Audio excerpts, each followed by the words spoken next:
just another story of the same. You know, we're having a good time. All right. What's up, y'all? Welcome back to another episode of the Baltimore Bureau Podcast Show. I am Easy Jackson, and we are, with the absence of our normal hosts, Darna Noor and Boehner Woods are both out. Darna is sick. Send us some love. Get well, Darna. And Boehner is working on some good stuff. I don't know if I could say it publicly yet. I think that's a no. No, okay. Let him come hard when he comes. Yeah. Boehner's working on some stuff for y'all. So get ready for that. Today we are unfortunately entering the day with a very sad tragedy. Love to all of the fans and family of Anthony Bourdain, well-known celebrity chef who succumbed to suicide last night. To all of my people out there listening, if you know people who struggle with it, check on them. If you yourself struggle with it, make sure you talk to somebody, find some help. You are not alone. You are not alone. You are not alone. You're not alone. All right, I want to get that out the way. And check in on your strong friends. Yeah, too. check in on your strong friends, your weak friends. Check in on everybody you love, because you just never know what people are going through, man. And don't assume that success means happiness. Right. But yeah, welcome back to Baltimore Bureau Podcast. Today I'm lucky to be joined by our new executive producer and host, Dr. Khalilah Harris Esquire, is in the house. Sally Mae, load it up. And to my right is my main man, Will Arenas, who is one of our camera guys, dope editors. If you have followed The Real News and any of my stories, you've heard his name. Me and Will have worked together on a lot of stuff, so I'm glad to have him in the chair today. What's up, bro? Appreciate you, brother. Yeah, man. So we got some four good stories this week. This first one we're gonna get into is Jezl Noor interviewing Rich Madaleno, who is running for governor. He's one of the Democratic candidates for governor. And in this particular interview, Senator Madaleno slams our current governor, Republican governor Larry Hogan, for his lack of support for climate change and the recent flooding of Ellicott City, which, you know, could have been avoided, you know, had there been more support for the rain tax. So we want to jump right into it? Yeah, Thoughts? let's do it. All right, cool. Check it out. So we're here with veteran state senator Rich Madaleno, who's also on the Kirwan Commission. Maryland's been in the news because of the historic flooding in Ellicott City. Governor Hogan ran on repealing the so-called rain tax, as he called it, and he successfully was able to repeal that. What would you do differently if elected governor to address issues of flooding as well as climate change? Well, I think first you have to believe in it. You know, you have two political parties, one that embraces science and understands the need to take action on climate change, and one that denies it. So you need to have a governor who's willing to lead, get out in front of issues like stormwater management, like dealing with flooding, like understanding the connection between the way we're planning, the way we're growing, and its impact on things like stormwater, both from a pollution standpoint and from a capacity standpoint. You can't just ignore it. And I think, you know, Governor Hogan ran on an agenda that made fun of the work of the O'Malley-Brown administration, and we didn't stand up and explain why we were taking these actions. I think people are starting to realize when they see the impacts of climate change, 1,000-year floods that are happening every other year, they realize things have to change if we're going to survive and in a way that allows us to continue to thrive. So what specific steps would you take to address this kind of flooding, not only in Ellicott City, but in other parts of the state as well? Well, we need to be smart about having the state help the counties develop in ways that mitigate the consequences of the development. part of what seems to be happening in Ellicott City is the watershed that flows into Ellicott City is getting more and more paved over with impervious surfaces. There's no place for the water to go, which then just pushes it all towards that narrow path that then increases the likelihood of flooding. Plus, you've got these unusual storm systems that are popping up, which one would imagine is the impact of climate change. So you've got to have a state government that is willing to be a partner with the local governments to help them plan correctly, and you need a state government that's going to be a partner with the federal government and the local governments to deal with mitigation, to deal with what to do, thinking forward with what to do with stormwater. And so we are here at the at a candidates forum for Baltimoreans for educational equity. You'll be talking about education policy. You'll be taking part in our June 12th forum on the Kirwan Commission as a commissioner as well as a gubernatorial candidate. What education policy set you apart from Governor Hogan? Well, first and foremost, I believe in public education. You have the governor has spent all of his time and energy in looking at charter schools and looking at vouchers. So you have one person whose agenda is weakening the public schools as part of a broader Republican agenda to get the public to believe that the government can't deliver on anything. And you have me and the Democrats who are fighting for good public schools because I recognize that the public schools are the backbone for a healthy economy and a functioning civil society. It is America's great experiment with public schools that transformed our country and transformed the world. Everyone has followed what we've done, but we need to keep that up. It's not enough to just keep the system we have. We have to be constantly improving, and that's what the Kirwan Commission is really looking at. How do we transform our public schools so that we have amongst the best in the world? So the charter industry says Maryland has some of the worst laws around charter schools. Public school advocates say it has some of the strongest regulations, and Maryland hasn't seen the corruption and other things associated with charter schools in the rest of the state. If elected governor, would you work to preserve those regulations as some of the strongest model regulations in the country? I would, because as a legislator, I have supported them. I've worked for them in order to make sure that they are there in place to make sure we don't waste a lot of taxpayer dollars because of the hard. What's happened in these other places around the country where there have been scandals, where charter schools have failed, that is all a waste of public dollars. Why we want to do that, especially in communities that are under the most stress when it comes to resources, when it comes to delivering good services, you wouldn't want to do that. Look, the whole idea behind charter schools were to create schools where you could experiment with different policies and different approaches to education that then would inform the way you delivered services to young people throughout the system. It wasn't to create a parallel structure, a quasi-private structure, a way to avoid the public schools. It was to experiment with new practices that then could be used to improve the opportunity for all. We have fallen down on that in Maryland and around the country in particular. What I see, the beautiful part of the Kirwan Commission and what we're talking about is actually bringing in some of those best practices that we've seen in charter schools around our state, around the country, and using that to improve our public schools.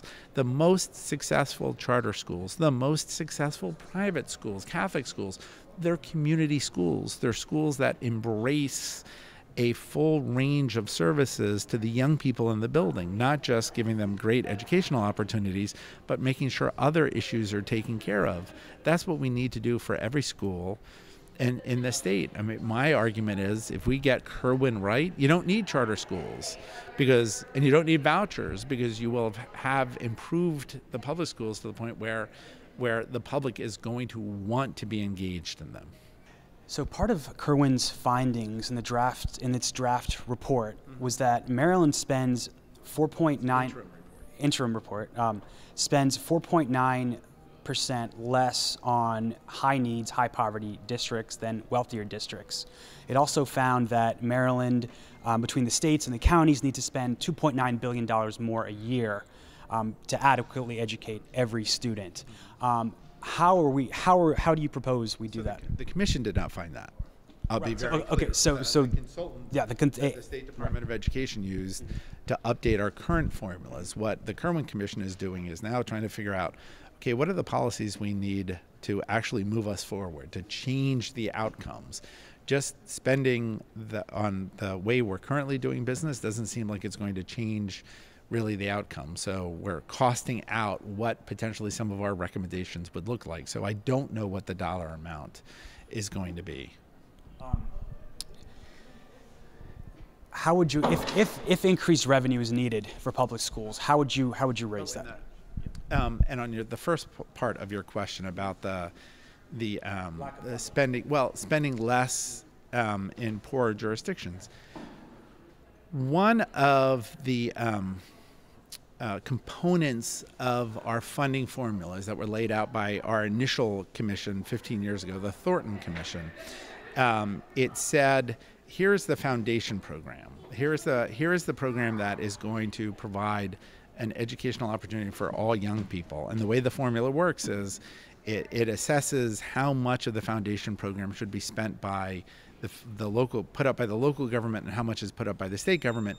And that is, the ratio is dependent upon local wealth. So it's inverse to local wealth. The poorer the jurisdiction, the more state money you get.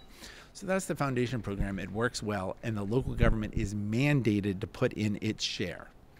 When it comes to all of these additional programs, there are three add-on programs for children who don't speak English, for children with special needs, and for children who are at risk of failure due to their economic circumstances. The state provides additional money for those students that fit those three categories, but there's no requirement for the local government to add anything. So you have a situation where the wealthier jurisdictions do put in more than their match because they can, and the poorer jurisdictions, or some of the jurisdictions that don't have the political will, don't put in that amount of money, and that creates a disparity. Now, is that the fault of the state, or is that the fault of the local governments, and who fixes that? That is a big question, because should there be the mandate that the local governments put in the additional money that was assumed but didn't flow in? Those are some of the political questions that you have to wrestle with as we move forward to what a new formula would look like, and then what are the new programs and services that new money will pay for.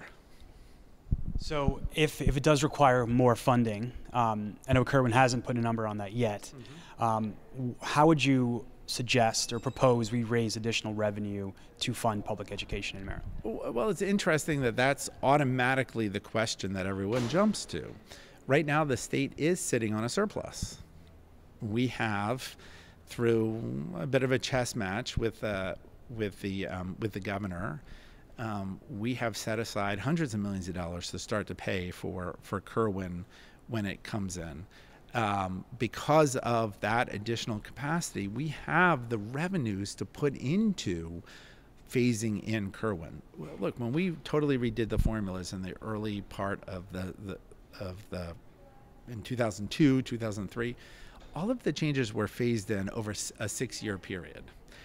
No one is envisioning that. If you go back to the numbers the consultant initially gave us, that $2 billion in state funds, more than $3 billion in total funds, nobody's envisioning that money materializes next year. It's going to have to be phased in over time. A great example, I'm confident the Kerwin Commission will recommend universal pre-K for 4-year-olds. Everyone believes in it. For many jurisdictions, there's no space to do that. So you can't just mandate it next year. You've got to find the staff. You've got to find the space.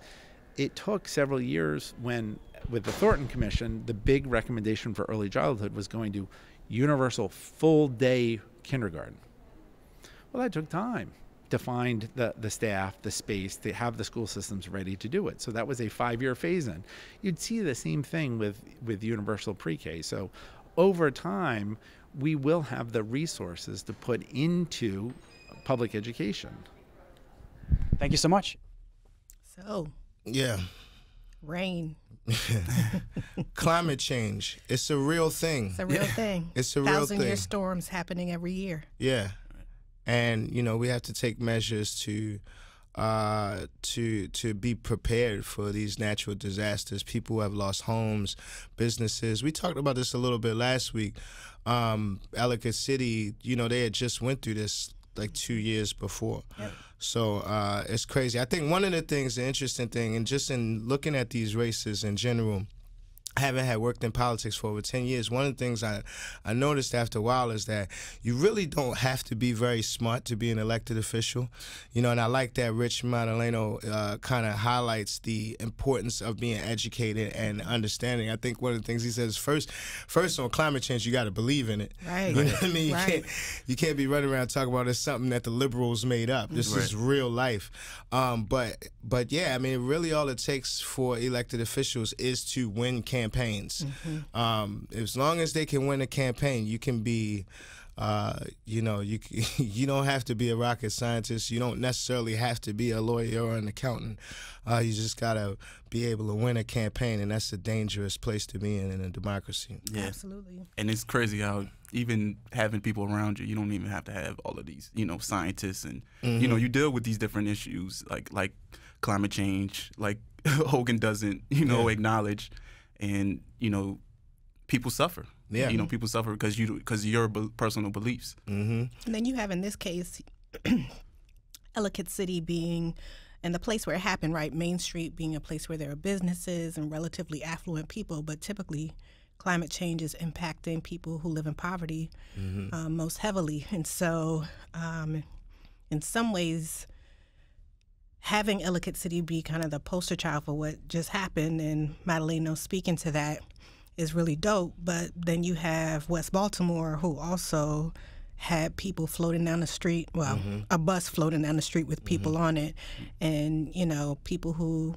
don't have the means to just rebuild and have a benefit concert, get them their business back, also experiencing the effects of climate change. And, you know, you can't have the governor of the state kind of being flippant about whether or not, A, it exists, or B, putting money behind the infrastructure that we need. So Madaleno was on point on that. Yeah. And what makes it so dangerous, too, is, like, to your point, Will, is, like, these people have people around them that are also maybe not as educated, but way more powerful. You know what I mean? So even, you know, it's going to be interesting to watch to see how much this affects Larry Hogan, you know, because he was just able to, like, just go and, you know, give some school 1,000 meals in West Baltimore. And, you know, that, you know, people see that, and the people around him put that in the press to cover up from the damage that he's doing. And running in with that same kind of topic, this next one is also about the political climate. For those who don't know, if you're listening or watching in Maryland right now, we have a Democratic primary coming up on June 26th. So there are a lot of races going on through the state. And this next piece, Taya Graham talks to Colleen Ebacher, who is running for Baltimore County Council in the 3rd District, which is a very conservative district. I think they heavily voted for Trump. And this piece is about how about Democrats have to approach winning their seats right now without just running on an anti-Trump, just running with anti-Trump rhetoric. So let's check this out. Good work by Taya Graham. It's pretty clear the Democrats seem fairly confident the upcoming midterm elections are theirs to lose. They cite anti-Trump outrage and the history of the president party losing big in the first midterm as working in their favor. But there also seems to be a problem. Other than anti-Trumpism, the Democrats seem to lack a message that can help them reach voters beyond their base. And worse yet, despite Republicans actually making multiple attempts to dismantle Obamacare, passing a tax cut that enriches corporations and the 1%, and even a concerted effort to dismantle programs for the poor, the Democratic Party still seems to be unable to take advantage of the Republicans' elitist ways. Which is why at The Real News we have closely followed Democrats in the blue state of Maryland as they have hewed to otherwise traditionally conservative policies. For example, cash bail, tough on crime sentencing, and the prohibition of marijuana, and supporting a racist criminal justice system. But perhaps even more interesting and indicative of what may happen nationally is the challenge facing our next guest. Colleen Ebosher is a candidate for the council seat in the suburb of Baltimore. She's a professor in the Foreign Language Department of Towson University and a longtime community activist. But there is a catch. The 3rd District is extremely conservative and voted overwhelmingly for Trump in 2016. But what's interesting is Ebosher thinks she can win it, and not by pandering to conservatism, but by touting progressive policies. And all this against an opponent who's working from the Trump playbook of anti-immigration and racial stereotyping. So Colleen, thank you so much for joining us. Thank you for having me. So Colleen, can you describe your district? It seems very red and very Trump-oriented. So yes, it has been traditionally Republican. However, we need to understand that there isn't, the number isn't so great. The difference between Republicans and Democrats is only about 1,800. Here's the problem. Republicans typically show up primary, general at 80%. Okay. In the case of Democrats, it's 40 to 60%. We know that if the Democrats that showed up in the district to vote for Democratic in the 2016 election, if they showed up in this primary, we would win. Well, let me ask you another question. Since there are so many people who are Republican and conservative, are they ready for some of the progressive policies that you're proposing? Thank you for asking. I think that they absolutely are. I think in the aftermath of the 2016 election, there are many people who are super disappointed, disillusioned. They're looking at local politics and saying, here's where it starts. Now, Baltimore County isn't just conservative, but it's enacted some pretty conservative policies. The HOME Act was supposed to get rid of housing discrimination, allow people with vouchers to be able to move into Baltimore County, but the county council voted against it 6-1. Tell me about housing discrimination in Baltimore County and what you would do to address it. Yes, this is absolutely important. It's an issue of equity. Okay.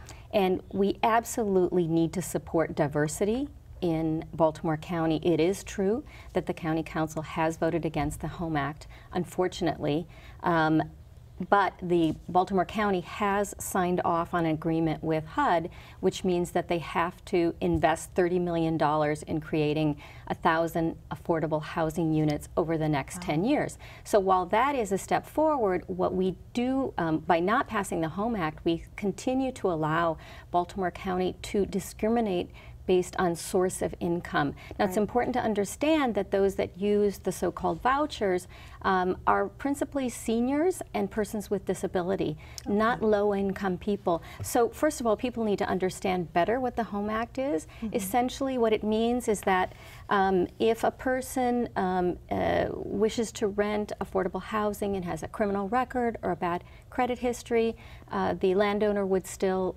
be able to deny that person housing. What it means is that you may not discriminate based on source of income. We absolutely should not be doing that. We need greater diversity in Baltimore County. We need to provide affordable housing, and not only that, but we're required to do so. So passing the HOME Act makes absolute sense. Now, the HOME Act actually came about because it was part of discrimination complaints against Baltimore County that HUD had investigated. But it wasn't just county council members that were voting against this. There were landlords and property owners who organized groups against it, as well as they told residents that this would be bad for them. How do you plan to counteract that negative energy that was being directed towards this program? Right, so you have to do that in an issue-based way, and also in terms of the larger picture. So unfortunately, I think that some of our council members either don't fully understand the bill or don't wish to understand it, and also spread misinformation wittingly or unwittingly. And so people don't understand that the HOME Act doesn't mean that unsavory characters are going to come and live in the neighborhood. What it really means is that we're enriching our neighborhoods with diversity, with people from different backgrounds. We're providing places for our seniors to live with dignity. And so having people understand also those larger issues of equity and diversity and how important they are to our community is something that we have to do. Now, you mentioned something that sometimes maybe members of the council are purposefully misunderstanding things. There was a member of the council who broadcast what would be considered a very anti-immigrant message, citing a horrific crime enacted against a child, talking about sanctuary cities and how they are devastating. Can you talk about what happened, what that council person did? So we're talking about March of 2017, and at that time the council was considering implementing the 287G bill, signing off on that federal bill, which would allow, which would require local law enforcement to hold undocumented immigrants who had been brought in for minor infractions such as taillight out, even jaywalking, or simply being picked up for questioning, being held in jail, and once they had been adjudicated, held so that ICE could come in and get them. This is a very bad policy on many counts. But this particular council member then went out and shared a statement with falsely characterizing immigrants in a particular incident where two young men were I think they were accused of rape. They were accused of rape, stating that this was a public safety issue, that we needed to protect our community from such individuals, falsely characterizing immigrants as, frankly, predators and unwanted persons, and then fear-mongering. So spreading false information to his constituents, fear-mongering around an issue that was then, those charges were dropped. It was proven to be false, and we're still awaiting a retraction of that statement. Wow, that's absolutely amazing. To me, that's a sign that the Trump anti-immigrant policies, the Trump ethos is still alive and well in your council.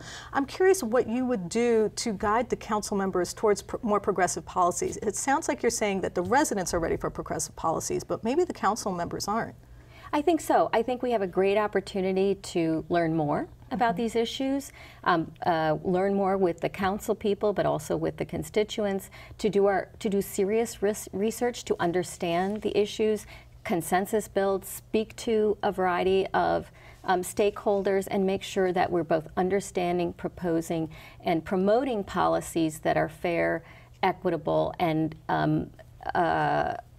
are the kinds of policies that we want to implement in Baltimore County. In this case, in particular, I worked with a number of activists and met with council people, and it was clear in a number of cases that information was lacking, that there was not an understanding of a really important bill that was sending a very strong negative message about our county that we don't want. And I think when people understand that, as was this case, we were able to defeat that bill. When people came together, activists, community members, people concerned about their community, we were able to make certain that that wasn't passed, and that was a very good thing for Baltimore County. And that's actually how I started to get involved with the council and to think about running for office, because we need people who are informed, who do their research, who speak to people in the community who respect diversity and who want to build consensus so that we can move forward and solve issues, not just critical issues, but these fundamental issues for which we need vision over the long term. I'd like to thank my guest, Khalilah Ebasher, for joining us, who is running for council representative of District 3. And I'd like to thank you for joining me at the Real News Network. All right. That's good, right? What you think? So here's the thing. It's not only about how the Democratic Party wins right now. It's how they win for people ongoing, right? What's the plan? Like, y'all need to get gully the same way old boy at the White House does, but do it for the people. Yeah. Right? If you don't have a plan, people don't know why they should be following you, so they don't come out to the polls. And, you know, that's partially how we have a Republican governor in what's supposed to be a blue state. A blue state, yeah. Right. I think you're right. I think it's very reactionary. You know, we're responding to what Trump, you know, what is Trump doing? So let's not be like Trump instead of getting to the core of these issues and finding real solutions. Yeah, it's really disappointing for me because when I first got involved in politics in 2004, we had a Republican governor in Maryland. We had Bob Ehrlich, and we had a Republican president, George Bush. And from what I saw, the Democrats were kind of kicking ass and taking names, if you will, and, you know, kind of reviving this grassroots model, you know, hitting the streets, hitting the doors, you know what I mean, and really getting the message out there that we stand for these things. You know, healthcare was a big one. That was, we had, we had 45 million people in America without health insurance, and that was like, you know, that was a key issue that touched people. And, you know, to what you were saying, Khalilah, you're right. Like, what is the strategy? What is the plan? What are we talking about? I think right now the people are seeing an exposed climate that's like status quo. Yeah, status quo. It's phony. It's super phony. Listen, I don't let anybody off the hook. So you can call yourself a progressive too, but the fact of the matter, who is the progress for? You know, what's the sense of urgency? What are you asking people to give up? Right? And I think that is a huge problem with the Democratic Party. You know, people call it being politically correct, which I think is really shady, because what they mean by politically correct is don't call me on my BS, right? But instead, you know, they're tiptoeing around making anybody upset about anything when people are mad, right? Yeah. I need to feed my kids. I need to get to work. I need to be able to afford the place I live. What's your plan for making sure I have access to opportunity? And right now, you know, and I actually think that speaks to people in conservative districts. Just like Colleen was saying, you know, people want to feed their kids and do for their family. And absent a plan, you do have people who have tendencies to hear dog whistles from the other side and latch on to them because they think, listen, I got to eat. So it sounds like they're talking to me. When instead, if the Democratic Party would articulate a plan for how everyday good people can live their best lives, people would ride for them. But unfortunately, they don't. And then we have this closed primary system, which exacerbates things because you got people who won't affiliate with the party, but who want to be a part of the process. And then they can't vote. And they can't vote. Yeah. You know, so what we have, like 750,000 people in the state, unaffiliated, leaving money on the table. Yeah, it's crazy. It's really mind-boggling to I think we need to interview whoever's running the Maryland Democratic Party now and get them in here and find out what's the game plan. What are y'all doing? Because a lot of people are asking what is going on. And beyond the whole marketing strategy, right? Oh, we got to get millennials in. Oh, we got to get these people, those people in. Like, stop marketing to us. What's the plan? And let us mobilize. Yeah, because there is definitely work being done on the ground, like on the regular. I don't know a community in this state, let alone this city. There's not a community here that does not have people actively trying to solve issues. 100%. And one of those groups, we got the Poor People's Campaign, which Eddie Conway, another executive producer here, has been studying. He's been following them this is week 4. Going to Annapolis with them. The Poor People's Campaign, of course, came on the end of Martin Luther King Jr.'s legacy, and one of the last things he was really pushing for. So let's see what the Poor People's Campaign is doing this week. I'm Eddie Conway. Welcome to The Real News. I'm here in Annapolis for the 4th week in a row, covering the Poor People's Campaign. And today it's about the environment and environmental devastation and environmental racism. On the Columbus statue. Moral witnesses!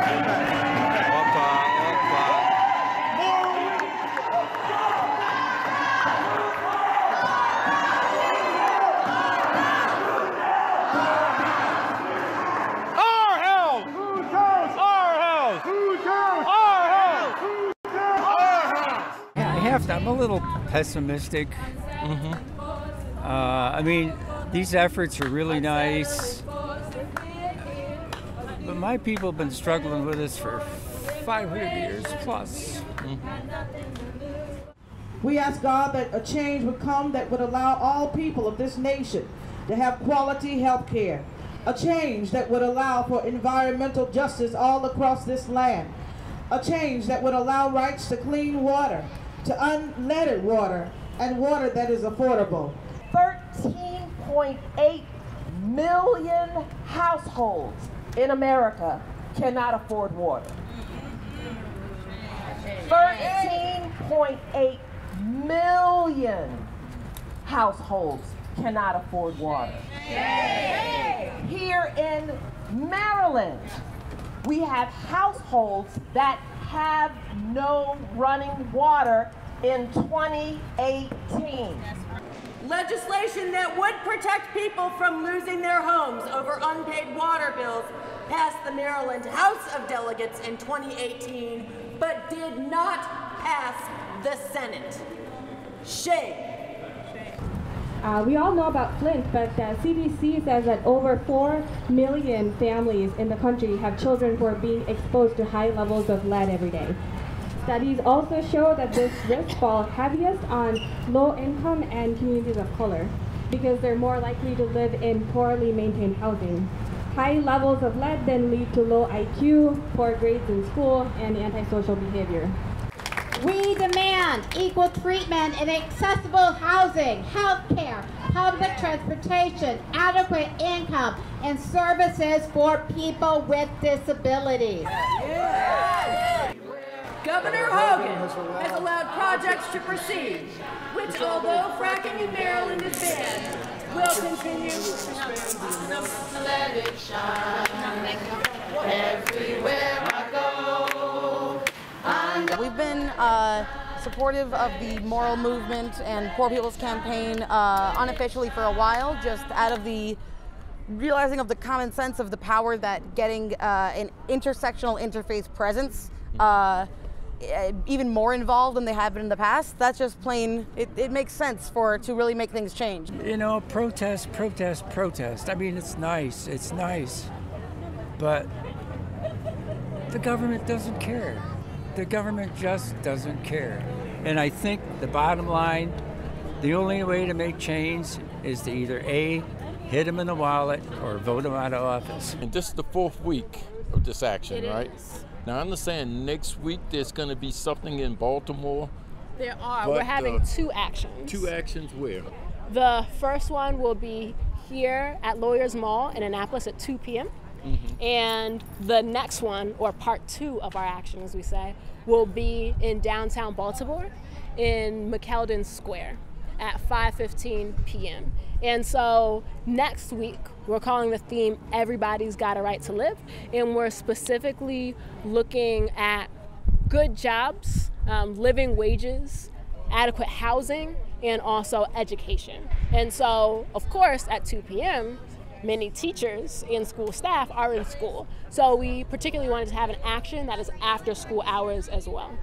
Yeah, you know, I probably say this every week, but it's really an honor working with Eddie Conway, you know, former Black Panther, and just seeing his not only focus, but his calm through it all. You know what I mean? Somebody who's definitely like twice my age at least, has seen a lot of shifts, you know, in this country. So I'm real happy to see him doing this. I love watching these pieces. I love the sister at the end who said everybody's got a right to live is their next campaign. Yeah. Like, who has a right to this city, this state, to live their best lives in this country? And the fact that the Poor People's Campaign leads that work, right? And is the strongest voice on that work, to your point that there are people in every community trying to live their best lives and you know, demand sovereignty over their lives and humanity. Just it was even a guy. If you watch the piece, he, you know, Eddie. We broke up the part, and he was literally about to cry. Like, you know, he was just pushed to that edge of frustration. You know, it's like we can protest. You know, he talks about too. He's like, we could protest and protest all we want. You know, you just heard the frustration of like going to Annapolis and, you know, that process and getting arrested, you know, and some of the things that we do to kind of display our, you know, our message. And, you know, it does take a toll, you know, talking about Bourdain with the mental health, talking about, you know, some of the situations that, you know, like you said, face West Baltimore, you know, with the pollution and environmental justice. And that was some of the things that they talked about in the piece as well. And I think that's the impact I think that people are having right now. Anthony Bourdain's death is like, even though he was a chef, he expressed a lot about how our similarities brought us Everyday together more than people. our differences. Yeah. And he talked a lot about the state of the world and what was going on. He's a dope journalist. I think that's why it's impacted so many people, because he really did zero in on everyday people. Yeah. Right? Like, no, don't show me where the 5-star restaurant is. Right. Take me around the way to like your grandmom's restaurant and let me get some ribs. And if you will, allow me to be a part of your world, because too frequently people are being asked to assimilate and conform to white heteronormative affluence, right? Is centered as the norm. And he took steps to say, I see you, and let's connect through food.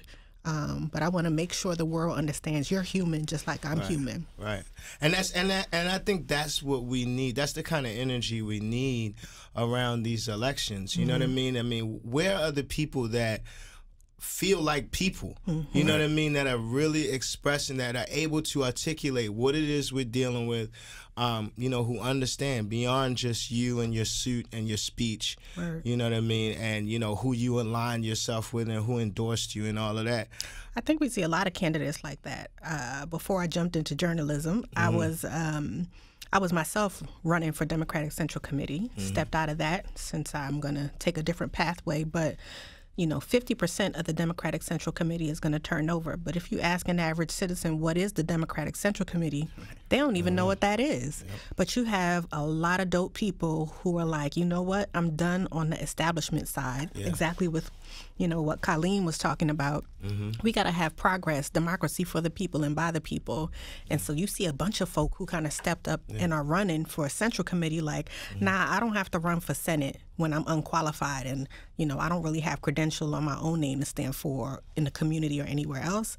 I'm going to start here, work on mobilizing people, which is the role of Central Committee, and make sure the voices who might pick who would fill a vacancy, if a vacancy comes up, make sure there's a voice at the table that's for the people and by the people, and not top down from the establishment. So I think we're going to see a lot of turnout in this election. People are underestimating how some of these Central Committee candidates are running regular campaigns, like they're running for delegate and Senate, which is dope. Shout out to my man Ray Davis. He owns Flight Fusion. Yeah, I took my daughters in there the other night. He ran up. He showed me his campaign material. It was inside of Mary Washington's with and I thought that was dope because like you said, I haven't seen Central Committee members get that engaged and involved, and personally knowing Ziggy, I think he'll be somebody a really good voice to have on that board. So that'd be dope. Let's get into this last one. This last story is, of course, we got Mark Steiner on board here at the Real News Network. Mark is sitting down with author Max Elbaum, who is author of the book Revolution in the Air. Let's check this conversation out. Hi, everybody. It's Mark Steiner, and welcome to the Mark Steiner Show right here on the Real News Network. Today, we have a real pleasure about talking about a man who's written about the 60s from a really interesting perspective.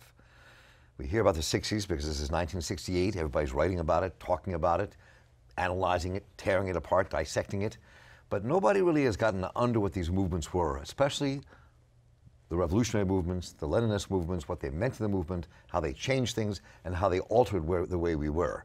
Well, today we're about to talk to Max Elbaum, who's a historian, activist, writer, thinker. His book is called Revolution in the Air.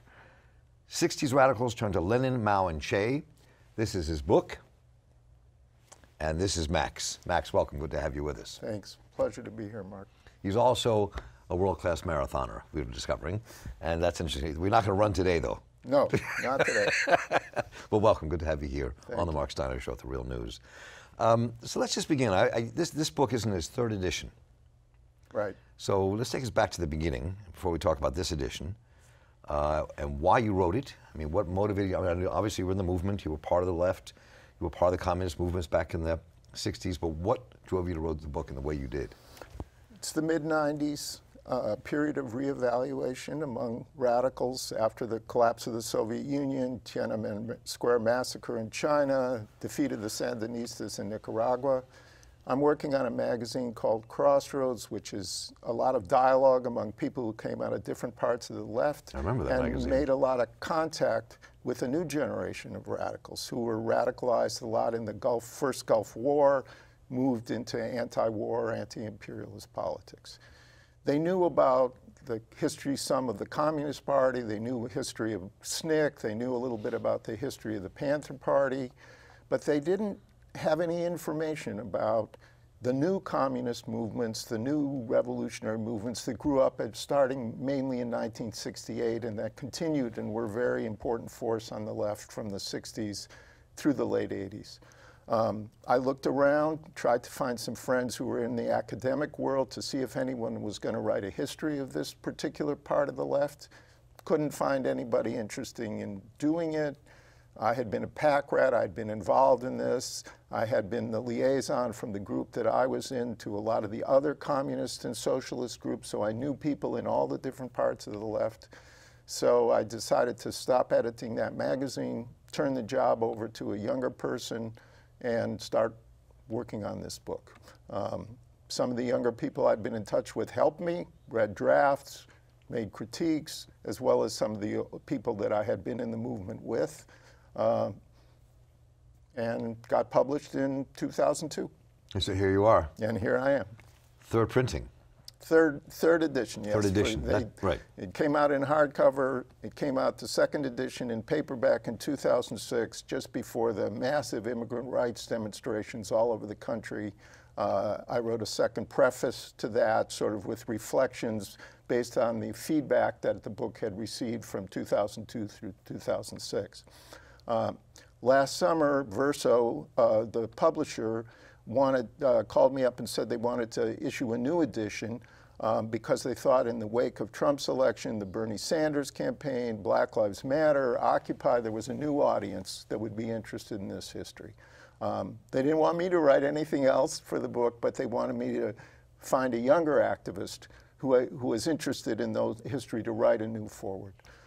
I had known Alicia Garza. Yeah, I was about to ask, how did you get Alicia Garza, who helped found the Black Lives Matter movement in this country with two other women, to write the forward to this? How'd that happen? Well, Alicia was part of the crowd of younger activists that I had connected with in the mid-90s. And we had worked together on a number of projects. She had obviously a very skilled, extremely talented activist and moved into more in the leadership and some base building community organizing work among low-income communities, communities of color in the Bay Area. So Alicia and I knew each other, and I knew she had looked at, she writes something interesting in the foreword about how she approached the first edition and rereading it now. But we knew each other, and I asked her to write the foreword, and she agreed, and then she worked with the Verso people and put together the foreword to the book. Before we get into the heart of this question of what the Leninist groups did in the late 60s and 70s and through the 80s, and why that exploded and why there was such a diverse number of groups and divisive, I would say, as well, as you talk about. Talk a bit about Alicia's take on this and what she said about the movements, why she felt it was so important for her generation to understand what happened then with these groups. Alicia said in the book launch in the Bay Area, she and I were the program, and she said something very interesting. She said, the good thing about reading this history is you don't have to make the same mistakes that the people did before. You can make new mistakes. We're always going to make mistakes. You're always going to make mistakes, and we're going to make new mistakes. Right.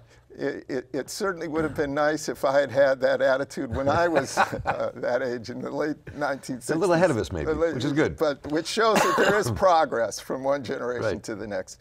I think that's the spirit that that I wrote the book and approached the book. This book is not okay. Here's what we did. Here's what you should do. That's not appropriate. Plus, I have no, I have my opinions, but it's not like I have some prescription.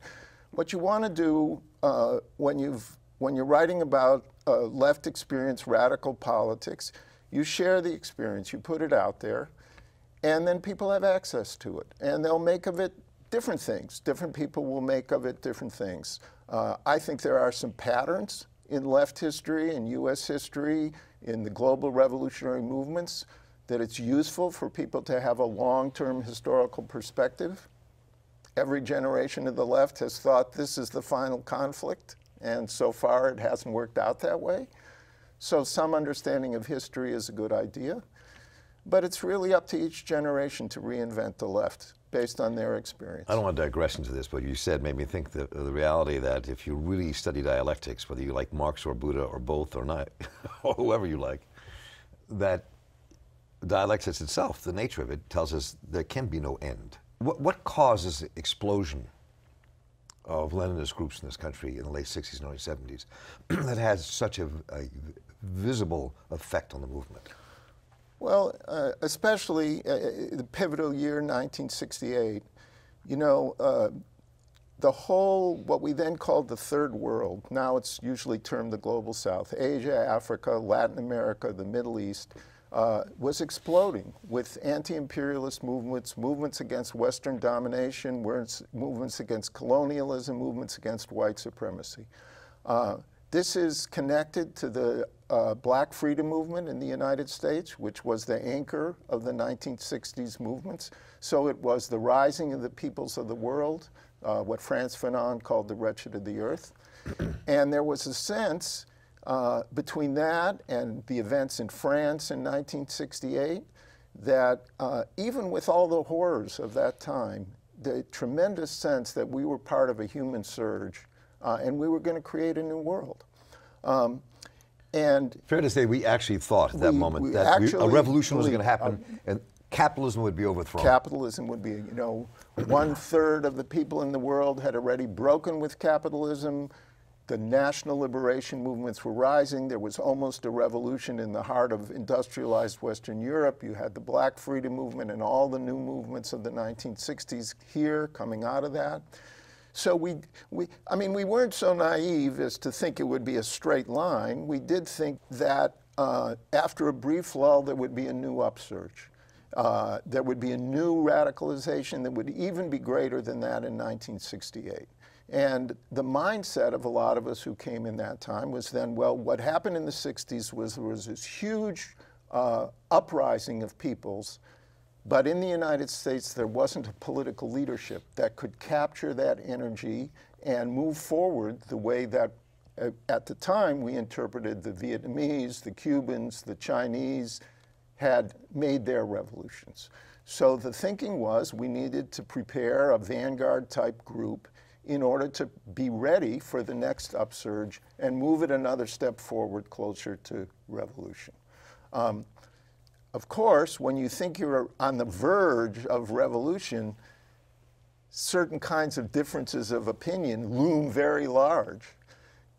When in a period that would be more a defensive period or a different kind of period, those differences don't matter so much in terms of building a broad coalition to defend what gains you may have made and prevent a right-wing backlash. And we were off base in terms of thinking, we underestimated the resilience of U.S. capitalism and the ability of the ruling class to retrench, use racism, xenophobia, anti-feminism, homophobia to do a backlash against the 1960s movements. So in 1980, instead of a new upsurge to the left, we got Ronald Reagan. And we had spent too much time in the 70s anticipating a very different future. Took us a long time to readjust. So I'm curious how you analyze and think that these movements, and you talk about all of them, the October League, the Revolutionary Union, the Communist Labor Party, all the various Leninist groups that took place. They were very active, some in factories, some in communities. I mean, they were actually organizing and doing work, but they were also very split. So what effect do you think they actually had on the movement itself, on the left, on progressive change? How did it affect political life?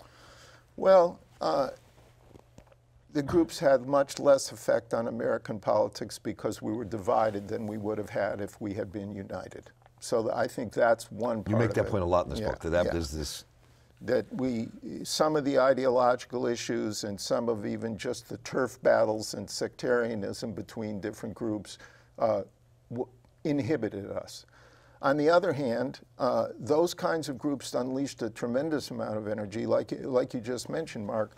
I mean, we're talking about several thousands of people going into the working class communities. If they weren't originally from those communities, many were. This was the generation where the first large numbers of working class kids of all backgrounds went to college. A lot of them were into giving back to the community, which in the late 60s and 70s meant becoming a revolutionary.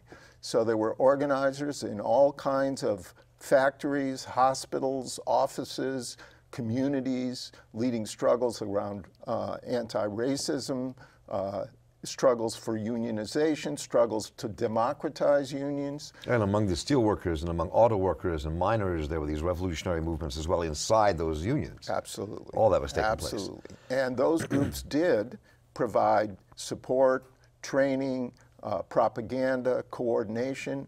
I mean, the positive side of those kinds of groups was if you were in a group I was organizing before I became a full-time editor of the group I was in, this newspaper. I was a hospital worker and organizing in the hospital. So I was organizing in the hospital, but you had connections with people who were organizing in the community, with people who were doing international solidarity. You got a report of someone who may have gone to Chile or Vietnam or Palestine. And so you were part of an organization that gave you didn't have to find out everything on your own. There were people you trusted who were involved in other movements. Now, the negative side of those kinds of organizations, they proved too top-down and too undemocratic. That model might have been appropriate for a military situation, but not so much for the nature of politics in the United States in the 70s and 80s. That could be one of the reasons why those movements were so antithetical to many people involved in the movement, because of that militaristic approach and militaristic organization didn't fit with the innate participatory democratic feeling that most people had about the movement. That's right. The 60s, one of the ironies of this movement is that a lot of the leaderships and I mean, of course, younger people came into the movement. The movement recruited people in the 70s and 80s, but a lot of the people who had come through the 60s were independent-minded, dissidents. No one was just taking orders from anybody else. But sex, drugs, and rock and roll. Sex, drugs, and rock and roll. But people were really committed to revolutionary politics and making that the center of gravity of their life. And were willing to adjust and transform themselves in ways that at the time we thought were necessary in order to do that. You know, Bertolt Brecht has one of his poems about we were hard, we were unforgiving. You have to forgive us because we were at that kind of a time. If you're in that kind of a time, that kind of thing is the way you survive and you defeat the enemy. But we were not in that kind of a time. And we were not in a moment where everything was coming down to military struggle and so on. But it was hard at that moment. I think it's really important to say here before I get into the nitty-gritty of the stuff you were talking about and how you parse these things out. It was hard for people at that time because you were seeing the massive oppression in the black community and communities of color all throughout this country who tried to start movements for change. You saw the FBI and the federal government coming in and putting people in jail, literally killing people across the movement. You had the insurgencies going all through Mozambique and Angola and Guinea-Bissau and all throughout Africa. There was Cuba and Vietnam. Things were going on in Asia. There was the debate between China and Russia. All that was going on. In Western Europe, the ferment was exploding. In Italy and France, especially in places like that. So people actually had the feeling that something dramatic was about to change. And that the only way to do it was to be a vanguard and be in the front of it and pull the world along with you for this revolution that was supposed to take place. I mean, that was a real feeling among a lot of people. Absolutely. And the new communist movement, this section of the left that I was writing about, a lot of the leadership were former members of the Panther Party, were people who came out of the Young Lords organization, were people who had experienced that kind of repression. My book goes through in those groups, 7 new communist movements were assassinated. 7 people were assassinated in the course of that movement. So that was a real thing. The complication is that the predominant form of struggle in the United States was nonviolent mass action, including but not limited to electoral politics, but demonstrations, sit-ins, strikes, and so on. It was not moving to a period where armed struggle or that semi-militant military thing was happening. You're exactly right. There were reasons in our experience. It wasn't just, we read a book somewhere and decided to, do that kind of organization. But we were one-sided in seeing only that side and not recognizing that, the system was capable of offering enough to enough people to the movement went into an ebb. And then you have to readjust. One of the key things of all political left-wing things is how do you move flexibly from one kind of period to another? And we did catch up. And a lot of the people who were in this movement played important roles in the movements of the 80s, Central America Solidarity, the Rainbow Coalition, the anti-apartheid movement, those kinds of movements. So we did readjust. But by the time we readjusted, we had suffered some losses. So I'm curious to really explore what the positive and negative aspects of this for you. I mean, you write that things stalled, you thought, that kind of this innovative world that was going on with the revolutionaries in America in the late 60s and 70s, you said, became mired in dogmatist orthodoxy and moralistic intolerance, reproducing the worst traits of their predecessors instead of their strengths. They ended up making party building a fetish and construction only sex. That's pretty damning of groups, whatever these groups were. So what does that mean? Why did that happen, and what does that mean? I mean, what was the result of that? Well, the result of that was the tremendous potential this movement displayed at its early period wasn't realized. This movement attracted the plurality of people who became revolutionaries in the late 60s, and especially the plurality of people coming out of the freedom movements and communities of color. And it was very dynamic in its early years, and it made important contributions to the anti-racist struggle, to the labor struggles that you mentioned, those caucuses in the unions, and played some important roles, especially in the 1980s when we were a little more experienced than we were in 1971. We were more experienced in 1981, 82. People played key roles in Harold Washington's campaign in Chicago, in the anti-apartheid movement, solidarity with the Nicaraguans in El Salvador. However, by this time, we had adopted a model that was not durable for politics in the United States. The model, which the model? The model which we had imported a certain, what I called in my book, miniaturized Leninism. We didn't take the broad and expansive notions of Lenin. For example, I make a point of one of his writings saying politics begins not where there are thousands of people, but where there are millions of people. That's where politics start. The irony is that's what we thought in the 1960s, but we didn't realize politics, the millions of people were engaging in politics in the 70s and 80s in a very different way than they did in the 1960s. And it's a problem for today, too. Millions of people are involved now in the resistance to Trumpism, to white nationalism, and it's not looking the way it did in the 80s or the way it did in the 60s. Reality is always a little more complicated. So let's take two pieces I was thinking about coming out of this book. One is if you look back at history, whether you're looking at the 1840s when Marx and Bakunin, the anarchist thinker, and Marx and all the other radical thinkers and revolutionary thinkers in Europe at that time, were very split about what they believed. And the Revolution of 1848 happened, it was suppressed and killed. And I'm a little obsessed with that now because I've watched the young Karl Marx and started reading some of these old philosophers again to kind of figure what that was about. You saw the 1930s, the same thing happened in many ways in this country and around Europe. The Spanish Civil War happened when groups on the left began fighting each other and the fascists in Spain took over. And you see this dynamic now that you're writing about that happened in the 1960s and early 70s, late 60s, early 70s, when these Leninist movements kind of took hold of a lot of people's minds and hearts. So what are you saying in this book to people now in this century about what that period says to us? Does it say anything different to us now than what those periods before us said to us in the 60s? I mean, what are we learning from this?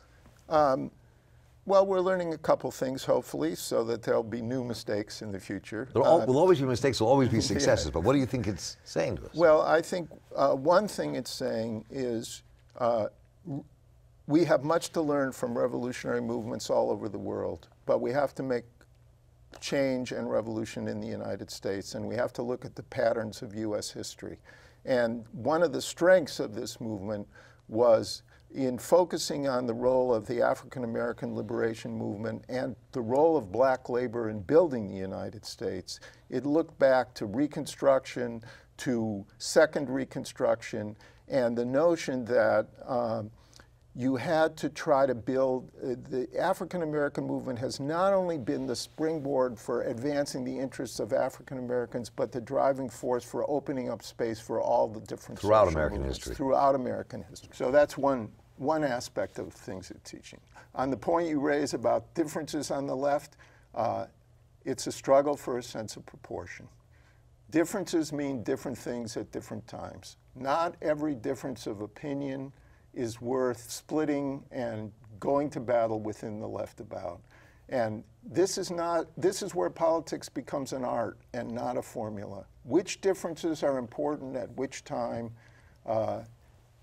is a judgment call, but people need to stop and think before they argue forever and attack each other on the left. You need a sense of proportion where you try to look at politics not just as the left sees it, but as the communities see it, as the millions of people see it.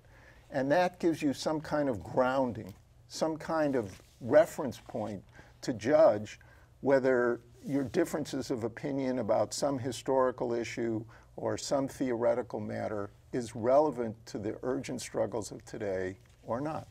So, pardon me, one of the things that you write about, and I think those of us of a certain age experienced living through that time and these movements, was a lot of these Marxist-Leninist movements that took place in the late 60s and early 70s, despite some of the good work that was done and the commitment of the people inside them, for whatever reason, became almost inherently, as you write about, homophobic, sexist in many ways, and in some of the organizations not understanding the power and reason for the struggles around race in America and what they meant. And why do you think that happened, given that people actually came out of movements? This is where the women's movement was created, out of SNCC, how the women came out of there, and out of the women's movement that exploded onto America. The riots that took place that founded the gay rights movement in America. They started holding a different sensibility and changing our social and political awareness of who we were. What was wrong, what happened inside these movements that they couldn't accept that, and that in part was part of their downfall? Yes.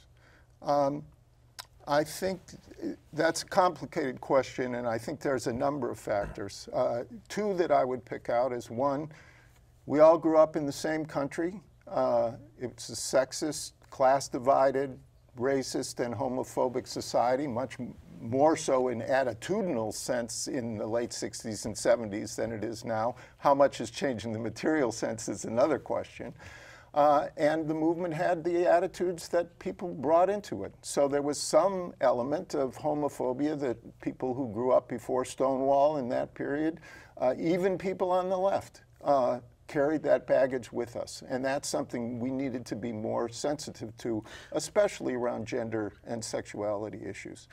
Another factor is this particular movement we fell into, because we had that view of Leninism as the magic bullet that was going to solve all our problems, we needed to square everything with the tradition of the high priesthood of that. And especially the gender and sexuality issues. It became like fundamentalist religion. It became like fundamentalists. And I will say that most of the people who were actually the organizers in this movement never fully accepted some of the more backward stuff, but went along with it because that's what they thought was their revolutionary duty.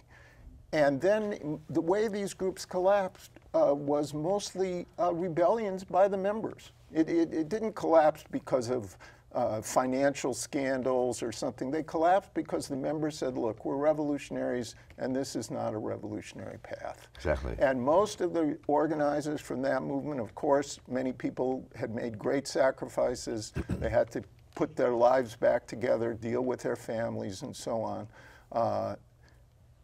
who are still active today and became some of the most creative and influential people in the labor movement, in communities of color, in the women's movement. A woman who was the head, one of the leadership of the organizations I was in, became the national executive director of the National Gay and Lesbian Task Force. You know, so it was complicated. And people learned a lot of skills in those organizations. The model we had was wrong. And you think it was totally wrong? Not totally wrong, but it was inappropriate for the times and contained some flaws that in the conditions of American partially people politics. wanted some structure, and it gave people structure as well. But let's close with this.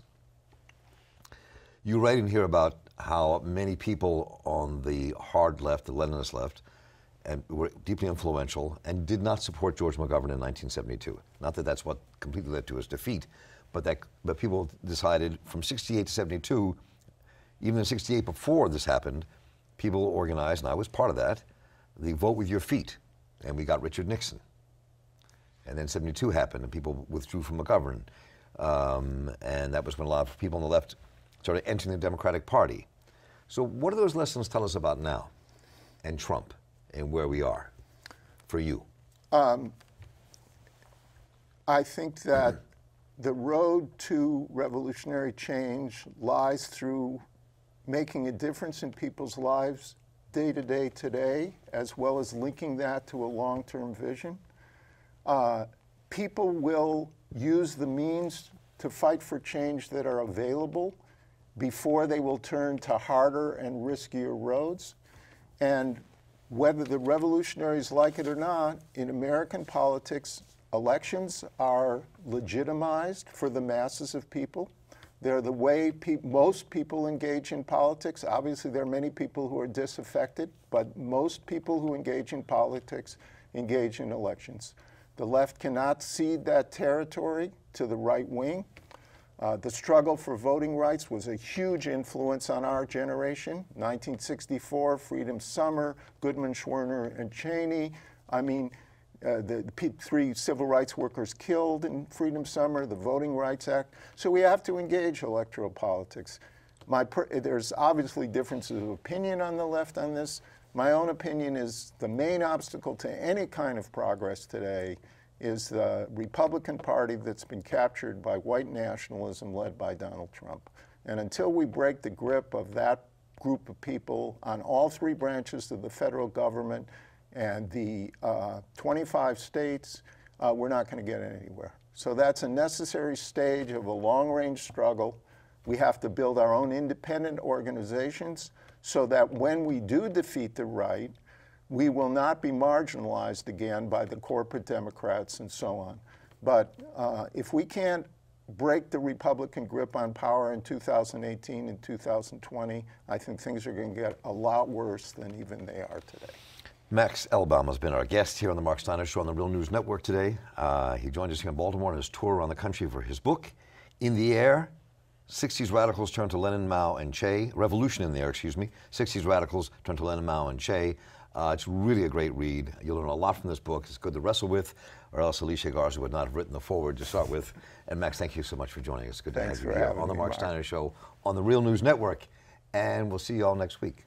I really love talking to Mark because, again, somebody who's been around so long, it's very easy to listen to him draw the connection between where we came from, where we are, and where we're going. You know what I mean? And them talking about, you know, what sparked the civil rights movement and all these things. These are important things that we don't get in history books. You don't get in school, right. You know, but it's all relative. Right, especially from people that actually lived it and did the organizing and did, you know, took the risk and put their families and lives on the line. You know?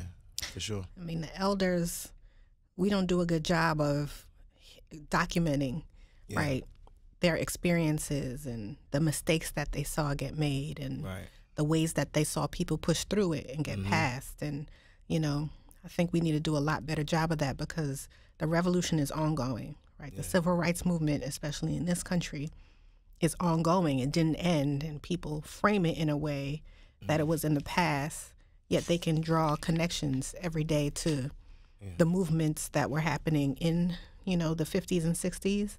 So, you know, I love to hear from Mark, too. I've known him for a very long time and used to do his show when I was running a school, but you know, very important to hear from folk who were there and present and can help guide us to do things better.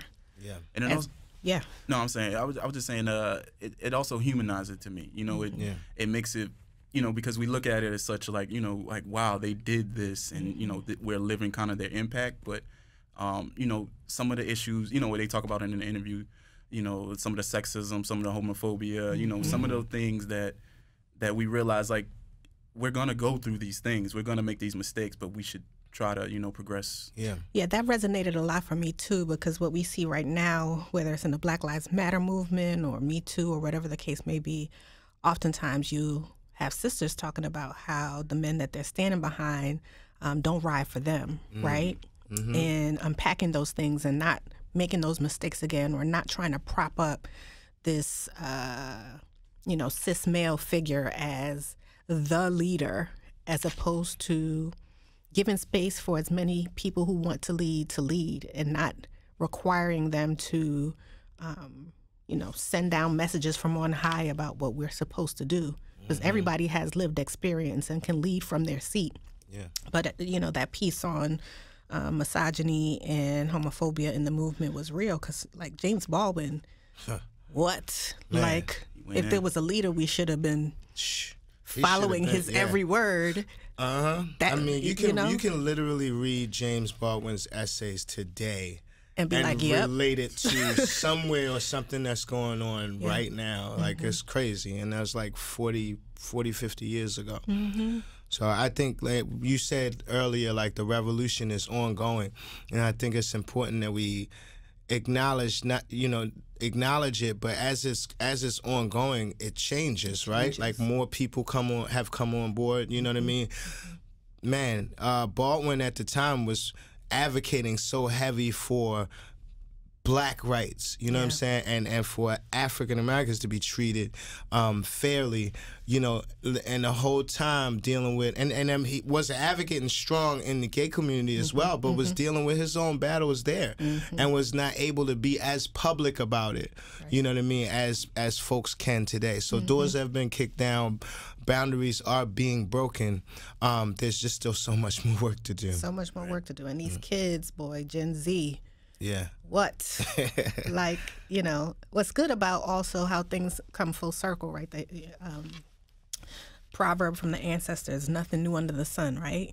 And seeing revolution in the air, you feel this thing like, ooh, these kids, we gotta hold them up. We gotta make sure they have a safety net because they are riding for all of us. And who are we not to pour into them in the way they need for us to, right? But the not only the passion, but it's coming deep in their souls, like enough. Yeah, they're not blind to this. Let us be free. This is, we gotta move, and it's so powerful. And you know, I have 3 daughters. They're all Gen Z, and one of them is going to change the world. So I gotta get myself together, make sure it's going down. That's how I feel about my 3. Yeah, they're gonna do that together. Yeah, right. It's gonna be a whole crew. And be like, y'all seen them little black girls rolling out? I believe it. Well, that concludes our stories for this week in the Baltimore Bureau Podcast. We want to thank you for tuning in with us. As always, thank you to Dave Hebben, who's rocked with us on sound. As always, Stephen Frank is behind the boards making the magic happen. Shout out to Chris DeMillo, working the camera for us. Please donate to the Real News Network. We are a nonprofit organization. We don't do any advertising or corporate funding. If you're in Baltimore, we have an education town hall here on Tuesday, June 12th at 6 p.m. It's open to the public. Please come through. In the beginning of the show, you always hear my band Soul Cannon playing. We are rocking with KRS-One next Thursday at Baltimore Soundstage. Anything dope going on this weekend that I should shout out? There's a bunch of stuff. Center for Urban Families is doing a Father's Day Expo at Mondawmin. Hunfest is going on. Yeah, the women of the Alpha Kappa Alpha Sorority Incorporated Sci-Fi Omega chapter that services East Baltimore invites all Baltimore women who are interested in taking control of their health to participate in a Girl Trek with them. Check out that hashtag Girl Trek or visit the Girl Trek website. Daughters of Harriet will be walking East Baltimore starting at 8:30 a.m. at the Frederick Douglass Isaac Myers Maritime Museum. That's a long one. But come out with us. Every other month we'll be doing, all you got to do is walk. Put your sneakers on. If you want to get a superhero blue Girl Trek shirt, come out with us and let's get our heart health in order. Word. All right, so on outro, I think it's appropriate we play this song. It's called Enough Is Enough by MC Bravado. Shout out to Bravado. He just dropped an album called Like Water for Hangovers. Nice. Enough Is Enough features a sample from KRS-One and myself on the verse. So I'm hogging a little bit of the sounds there. Yeah. Thanks for rocking with us. We will see y'all next time on the Baltimore Bureau Podcast Show.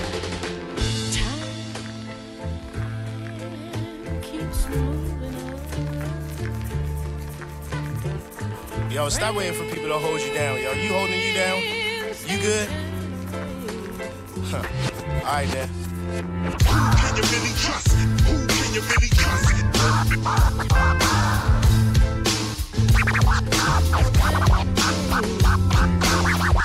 you really trust? Who can you really trust?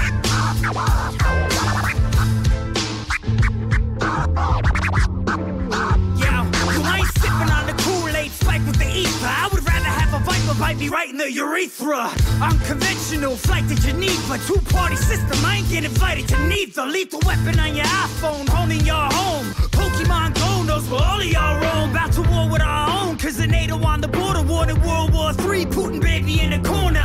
CERN portal, Dark Lord immortal. Vicon, they're gonna warn you. Their performance in the order. More award show symbolism, burden in your corn. Your rituals are in the open. Go get caught up on your Pornhub. Stuff the uprising with the interracial violence. Blame ISIS when we gave them the device to aim and fight with. Pay the price if you're inciting up a riot. If I die, they use my webcam to snipe me while I'm writing. Who can you really trust? Who can you really trust? Nobody from dust to dust. So bow down to Big Brother, buddy. Pucker up or muster up the courage. Enough's enough. Who can you really trust? Who can you really trust? Nobody from dust to dust. So bow down to Big Brother, buddy. Pucker up or muster up the courage. Enough's enough. Oh, yeah. Mass incarceration while the masses is complacent. Yeah. I'm waiting at the station for Satan to pay my way in. Cause God ain't logged in a minute. And the fraud-ass leaders they put in front of us is limited. Primitive in my own thoughts. Sometimes easy, don't trust easy. He give me 30 for money and chicks made for TV. We all know the politicians ain't been shit. I still be voting for John Sally to win from the bench. Clicking like on the shit that I don't like. Share posts about the struggle quick, but you won't fight. I don't trust none of y'all. Flaky is the nature of man. I keep it coming, giving pounds, no more shaking my hands. You can't dance like you wanna in front of the young gunners. And the runners start walking when the camera not in front of. I pour a setback, look at my life as a whole. Property value so low, I can't sell my soul. Who can you really trust? Who can you really trust? Nobody. No. Who can you really trust? Who can you really trust? Nobody. No.